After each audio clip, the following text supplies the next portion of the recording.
तो नमस्कार, सलाम, सत श्री अकाल।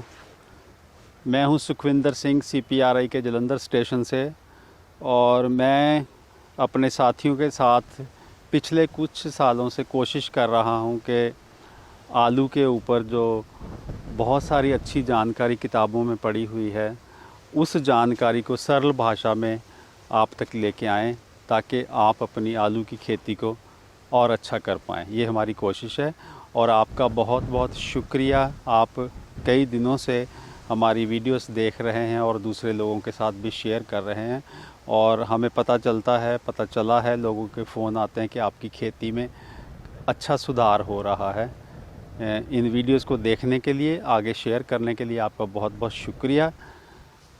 आज मैं इससे पहले कि आज की इस वीडियो में आगे बढ़ूं, मैं एक लगभग 2 साल पहले रिकॉर्ड की हुई एक बहुत ही अच्छे किसान जो कि विदेशों से आके इंडिया में अच्छी आलू की खेती कर रहे हैं, अपना उनका एरोपोनिक सिस्टम भी है, उनके साथ एक वीडियो मैंने रिकॉर्ड की थी कि किस तरह से जो समय पे पत्ते ना काट के आप कैसे अपनी फसल का, अपने बीज की क्वालिटी का नुकसान कर सकते हैं, कैसे नुकसान हो जाता है जब हम कोशिश करते हैं कोई बात नहीं, थोड़े दिन और ले जाएं और थोड़ा वज़न बढ़ जाएगा, और या हम लोग किसी वजह से लेट प्लांटिंग, लेट बिजाई करके और उसके बाद लेट पत्ते काट दें तो किस तरह से आपके बीज की क्वालिटी बुरी तरह से प्रभावित होती है। पहले ये वीडियो सुनिए, इसके बाद मैं फिर आपको मुखातिब होता हूँ। ये सर एक्चुअली पत्ते काटने की तो CPRI की रिकमेंडेशन बहुत देर से है, जो सीड प्लॉट टेक्निक से फॉलो करते आ रहे हैं। पर कई बारी क्या होता है कि हम फार्मर थोड़े कह लीजिए लेज़ी हो जाते हैं, या कई बारी अपनी क्रॉप इतनी अच्छी होती है कि हमें वो देख के पत्ते काटने का मन नहीं करता कि इतनी हेल्दी क्रॉप और इतनी जो अभी मैच्योर भी नहीं हुई और पूरी क्रॉप दिख रही है अपने जोबन पे, हम उसके पत्ते काटें। और इसका हमने खामियाजा भुगता अगले सीज़न में। हमने बहुत मुश्किल से सीड लिया जी, और कोई स्पेसिफिक वैरायटी थी। कब की बात है ये जो आप? ये कोई हो गए जी 8-10 साल पहले की बात है। ठीक है, उस समय तक आप अभी आलू बीज में ज़्यादा नई नॉलेज नहीं थी? जी हाँ जी। ठीक है। तो हमें भी लगा कि हमें थोड़ी वैरायटी के थोड़ा बैग्स मिले, हम इससे पहले साल में ज़्यादा बढ़ा लें, तो हमने उसमें ज़्यादा लंबा ले गए, जो कि 10 जनवरी के बाद भी चलती रही जी, और लगभग 30 जनवरी तक चलेगी। और जब जाके डी हार्मिंग की तब एफिड का भी ज़ोर पड़ गया, वो भी हमने निगलेक्ट कर दिया जी और डी हार्मिंग की, और उसके बाद उसका हमें खामियाजा अगले सीज़न में भुगतना पड़ा कि जब हमारी जो नया बीज था उसकी क्रॉप फुल ऑफ वायरस हो गई जी। तो तब से हमने लेसन ये उससे लर्न किया कि जो भी हमारी क्रॉप है, जब हम उसको सीड प्लॉट टेक्निक के अकॉर्डिंग, CPRI की रिकमेंडेशन तो वैसे 1 जनवरी है, पर डिपेंडिंग ऑन द जो आपकी एफिड की पॉपुलेशन है, 5-10 जनवरी तक मैक्सिमम लेके जाके हम उसको डी हार्मिंग कर देते हैं। और उसका जो रिज़ल्ट है, हमारी सीड की जो लाइफ है वो generation wise, generation D generation में बहुत स्लो होती है जी, और हम क्वालिटी एक मेंटेन कर पा रहे हैं उससे। जैसे कि आपने सुना कि हरबीर सिंह ने पत्ते लेट काटे, 25 जनवरी के भी बाद पत्ते काटे शायद उन्होंने, और उनका जो बहुत शानदार बीज था वो आखिर में ख़राब हो गया, क्योंकि उसमें बहुत तरह के वायरसेस आ गए, बहुत तरह के विषाणु रोग आ गए। अब मैं आपको भी ये मेरी गुजारिश है कि जिन भाइयों ने भी बीज खरीदना है, जैसे आज 25 दिसंबर है, तो ये बहुत ही ख़ास और क्रूशियल टाइम है कि जिन्होंने बीज खरीदना है वो वहाँ जाके उन खेतों का भ्रमण करें, यहाँ से उन्होंने बीज लेना है, क्योंकि ये अब बहुत कम समय रह गया है पत्ते काटने में।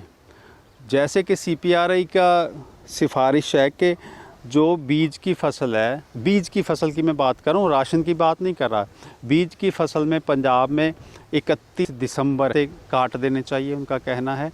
और जो यूपी है, यूपी में और 10-15 दिन फालतू मिल जाते हैं। इसलिए ये बहुत ही ज़रूरी टाइम है कि आप जाके फसल को देखें, और आप ये भी देखें कि जिनके यहाँ से भी आपने बीज लेना है उनके पत्ते कब काटते हैं वो। अगर मान लो आज आपने फसल देख ली अच्छी है, वो पत्ते काटते हैं जाके 25 जनवरी को, 20 जनवरी को, तो फिर बीज ख़राब होने के बहुत ज़्यादा चांसेस रहते हैं। अगर आप, ये तो है जब आपने बीज किसी से ख़रीदना है, अगर आप बीज का काम करते हैं, बीज बेचना है, तो ये है कि आप अपने जो आपके ग्राहक हैं, कस्टमर हैं, उनको कहिए कि भाई आके मेरी फसल देखो, अपनी तसल्ली करो, और अच्छी अगर आपकी फसल है तो आपको दिखाने में भी खुशी होगी। छुपाया तो तब जाता है ना जब आपकी फसल अच्छी नहीं होती, और मुझे उम्मीद है कि आपकी फसल अच्छी होगी तो उनको भी दिखाइए, उनको भी तसल्ली हो। फिर अगर आप बीज का काम करते हैं तो जो आपके अच्छे ग्राहक हैं उनको बताइए कि मैं इतनी तारीख को पत्ते काट दूंगा, ये भी बहुत ज़रूरी है।